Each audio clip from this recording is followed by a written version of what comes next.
哇！又帶大家睇套47頭總要擁有嘅藍天港灣啦。嚟呢條就係我哋嘅陽台位置啦。我都冇出去先，同大家講一講。嗱，呢條就係藍天港灣嘅內街啊。呢套房你喺北三門一上嚟，唰一聲就到啦。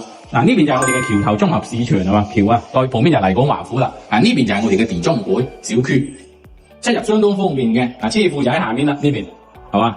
咁帶大家睇睇呢套房先。我哋呢套房咧係咪差唔多80個方左右嘅兩房入邊？呢邊就係我哋嘅入門位置，喺入門嘅右邊咧就係我哋嘅廚房啦。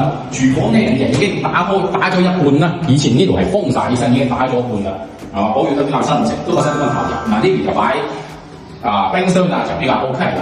咁跟住帶大家睇一睇房間嘅位置先。哇，幾多嚿喎？1、2、3、4，3米半嘅廳嘅，重心有成6米咁，呢個廳有幾個房左右。帶大家睇一睇呢邊就係我哋嘅第一隻房間。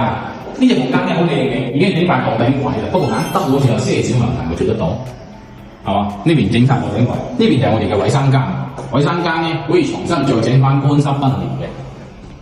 呢邊咧就係我哋嘅第二隻房間，即係住一半就比較舒服啦。風扇好好嘅呢套房，雖然佢係北向，不過呢套房嚟講已經係被測咗3多次啦。咁現時咧呢套房咧我計咗下，前2全部搞掂晒，大概7個左右咯。反正而家7班47塔，咁最低而家平均。記得關注哦。